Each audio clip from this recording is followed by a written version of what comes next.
Hello and welcome to all you Gemini. This is your yearly horoscope for 2021. Not too long video so that you can say after this video, yes, I know exactly the concise, precise, the more important points that are for the Geminis in general for the year of 2021. What is going to be important? Now, there are two things that I'm going to talk about, which is of course the nodes. And then I'm going to talk about the Saturn-Jupiter conjunction, but mainly Saturn squaring up to Uranus. That's going to be the aspect of 2021. Now let's get started with, of course, the lights on the Gemini, because this is about the North Node in your sign, and I like that so much. Because for a lot of Geminis, there has been so many changes last years with, and still for some of you, I'll talk about that in a minute. I'm also going to talk a tiny little bit about Neptune and Pluto. So for some of you, there's still a lot of changes there, but in general, this is not bad for the Geminis. And why is that? The North Node in your sign, you're going to have eclipses there. And that means the South Node in your opposite sign. This is about you and about significant people in your life, relationships. Where do I invite you to focus on? You. Where do I invite you to be a bit more selfish? Do I invite you to do that? Yes, absolutely. Does it mean that you have to neglect your relationships? Of course not. But it does mean to put focus on you. It's about self-development. It's about the first house, which is Aries energy. The North Node having there is like the North Node in Aries. And that means self-development, taking care of you, focusing on you, and then all the rest will follow. The good relationships will stay. The relationships that are not working for you will definitely go. That is the South Node in the 7th house. But don't worry too much about that. I mean, everyone has a different horoscope. So if you make sure that you take care of you, you actually can't do worse than that. You can't do wrong with doing that. Okay, so for all the Geminis, it's very important. When you have been not in a relationship, like for instance, you're single, or you are in a relationship but you're struggling, you're always focused on the other one, stop doing that. Don't focus anymore on other people.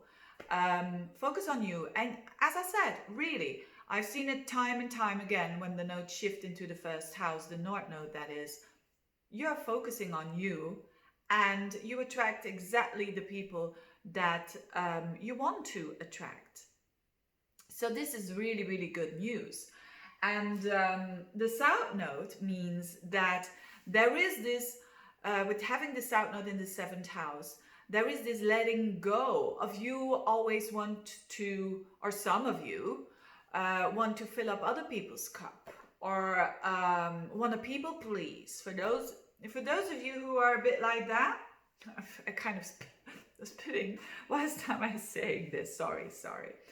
But anyways, I'm trying to have a bit of a sense of humor here. You know, Gemini is very humorous, but it's time for you for a change, and make use of it, because there can be some very beautiful developments when it comes to your vision of life, and also when it comes to your work even, but mainly relationships. So relationships who were bad already, relationships who you have invested too much into, it's not going to work now, because this North Node, and especially when Mercury will be going retrograde in your sign in around June time, it is like, again, a double whammy of putting emphasis on you, putting emphasis on the Gemini. This is what I want. This is what I'm all about. And it's a lot about getting very authentic here.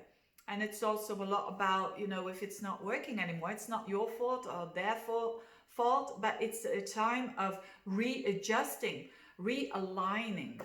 And for those of you who are single, you could really meet someone new now that perfectly matches you, with the imperfections, of course. But because of this North Node in your sign, it's also your life path. So people who have been really seeking their life purpose, or not knowing what to do in life, it's gonna come with this North Node in your first house.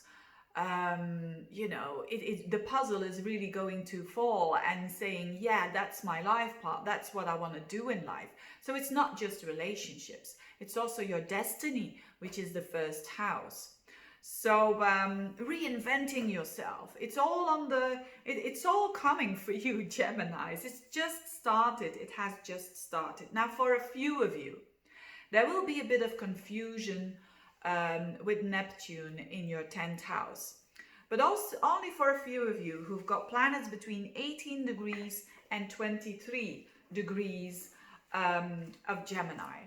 So that would be the Geminis that were born approximately around, let's say, the 8th, the 9th of June up until the 15th of June. These will feel it the most, that they have when it comes to their career. There is a bit unsure energy there, but that's not bad. So when you are amongst those people who have, especially those who have that amount of degrees, it is better to surrender a little bit, to have a little bit of yes, this is possible, trial and error. You know, this is possible when it comes to career. Maybe I'm going to do this and that. So stay with the feet on the ground, but certainly explore as well. Now, for all the other Geminis in general, Neptune in your 10th house shows that when you go for a career where you can use your compassion, your empathy, where you can use your creativity, your imagination. That's very Neptunian. Where you can use a little bit of magic in your career. You know, that is a good application of Neptune. It's the same energy as last year, but in other degrees. Now, the square between Saturn and Uranus. This is a square that's going to affect a lot of fixed signs. You're not a fixed sign. So what I'm explaining now is not that. It's important, but for other signs, it's more important for the fixed signs. For you, the nodes are very important. Now, what is going on here? Now, there is definitely some changes happening in your unconsciousness, which is Uranus in the 12th house. It really wants to meet your blind spots, so to speak. And you could have some vivid dreams. You could have some aha moments after you have had a dream. But this Uranus in the 12th house squares up, which means tension, with Saturn in your 9th. So Saturn in the 9th is a bit about your vision, and Saturn is very strict and a bit rigid even. So what is this? These are very spiritual houses. So this is about spirituality. This is about your vision of life. And what it shows is, watch out not to be too rigid, right? Because there's some, on an unconscious level, new information coming in for you for sure. But I think you will be fine, because at the same time you're having Jupiter also in your 9th house. So that is all in Aquarius. Jupiter and Saturn will be most of the time in Aquarius. And that means that you are ready for some new insights, some new downloads, as we say. But you might be a bit like not open for that in the beginning. So again, this is not life-changing, but it can really, on a level of the unconscious, it can do a lot of work for you to change your perspective on the long term, which is very, very interesting. Now, this Jupiter around the 14th of May and the 28th of July, Jupiter is going to be for a short time in your 10th house. So again, expansion when it comes to your work, but it can be just a sneak preview. If you're saying, oh, I just wanted to have expansion and it worked and then it stopped around August, it's normal. It's going to come back next year in 2022. Then is really your boost year, so to speak, when it comes to career, if you want that, of course. And when it comes to your social position. Now, and last but not least, Pluto is still in the 8th house. That was the same last year. So there is a lot of transformation and deep psychological understanding happening whilst all this is going on.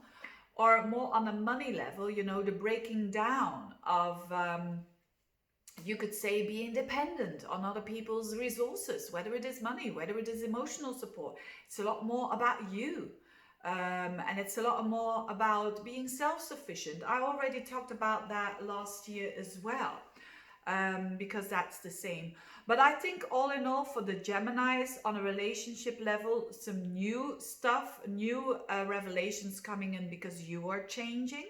When you are single, definitely possibilities for meeting someone new because you are changing again.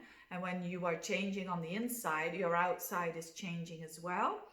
When it comes to work, just try to implement as good as you can this Neptune-Jupiter energy, which is all about service, which is all about the creativity and the empathy.